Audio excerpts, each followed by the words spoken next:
Hey there, welcome back. This is going to be a short video, hopefully, but we'll finish up the material in chapter 10. So now we're going to look at the different characteristics closer that we talked about in the last video. So microscopy. With microscopy, we can distinguish the shape, the size, as well as, depending on the type of microscopy, we can tell certain biological characteristics of the organism. So we can tell characteristics about their cell wall structure. The gram stain distinguishes between gram-positive and gram-negative based on the amount of peptidoglycan. We can use an acid-fast stain to differentiate between organisms in the genus Mycobacterium and all other organisms based on mycolic acid in their cell wall. We can also use the staining techniques to identify organisms that produce endospores. So these are important techniques that we use to help us identify different organisms.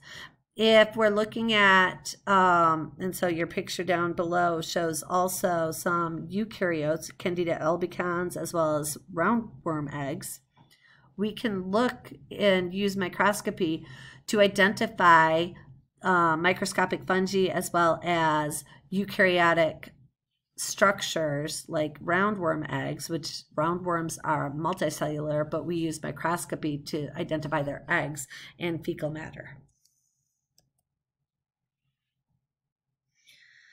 We use culturable characteristics. So when we spread bacteria on a petri plate, the colony types, the structure of the colony helps us to identify the organism. I look here and I see little tiny white colonies that are very round. Down here you see large colonies that are, they look almost raised and more moist than these ones.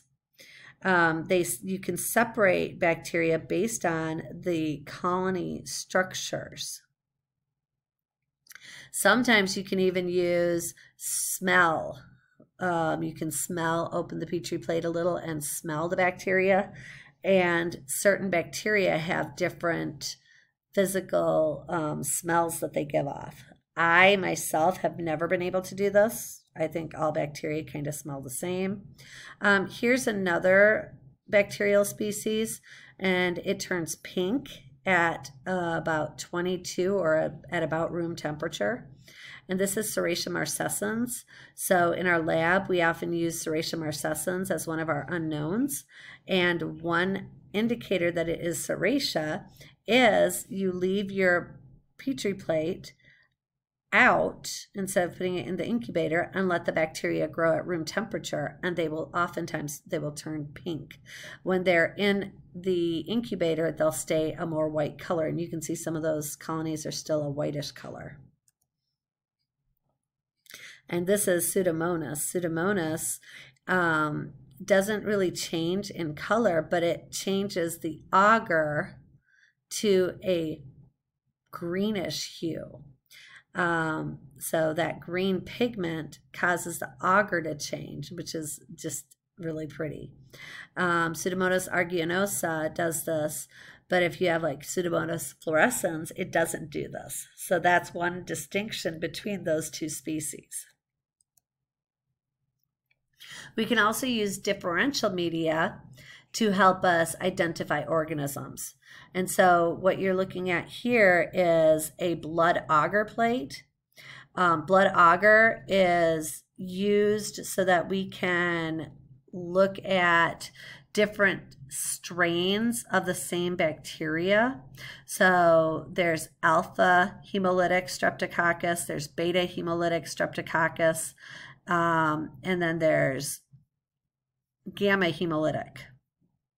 So if you are alpha hemolytic, then you might produce some of the clearing around the blood, but not a lot.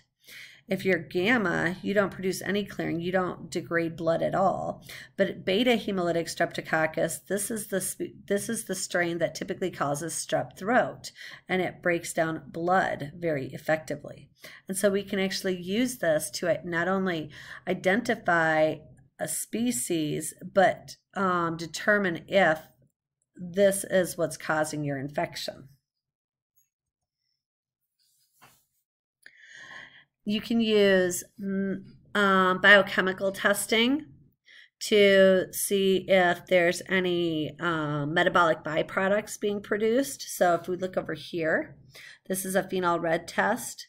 In phenol red testing, we're looking at the carbohydrates produced, or the carbohydrates being utilized, but we're also looking at what is the byproduct. And so right here you see a little gas bubble. That means that this species not only utilized the carbohydrate, but also produced gas. Over here, we're looking at a catalase test, and you can see bubbles produced. That means that this organism produces catalase, which breaks down hydrogen peroxide. And let's look at serological testing. So looking at serology, we're focusing on the cell surface and looking at identification markers. These can help us to identify organisms that are of the same type but different strains. So there's a serotype of E. coli that causes hemorrhagic diarrhea versus the serotype of E. coli that lives in our gut and is beneficial.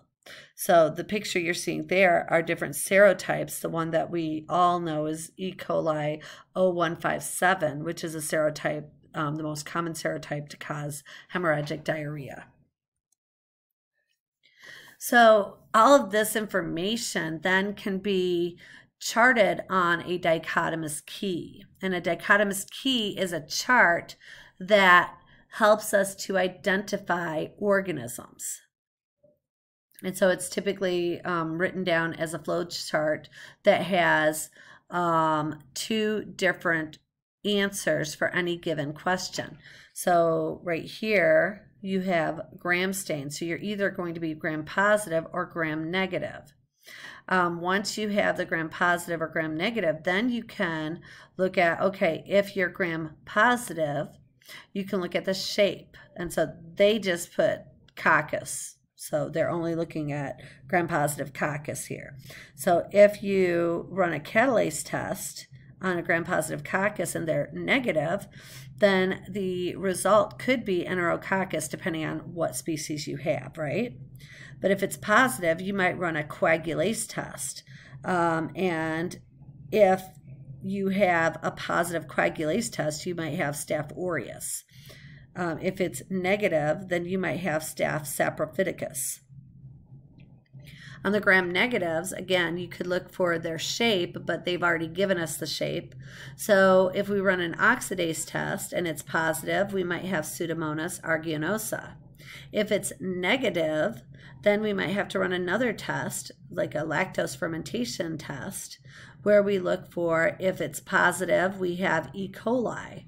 If it's negative, we have Proteus. So this is just a very tiny dichotomous key, but you could make a dichotomous key with any group of organisms by looking at their physical characteristics. So what do they physically look like? How many, or what type of cell structure do they have? And then look at some more complex characteristics, like do they contain a lot of peptidoglycan? Do they contain very little, so gram positive or gram negative? Are they oxidase positive, or are they catalase positive? Do they utilize lactose or mannitol? Are they able to grow on salt or in high salt environments? Do they reduce sulfur? These are all tests that we can use to help us identify organisms. And putting them into a dichotomous key is key to identifying them. Get my little joke there? Okay, anyways. That's all I have for this chapter, so I'm going to stop this and I'll post this video. Have a great day. Bye.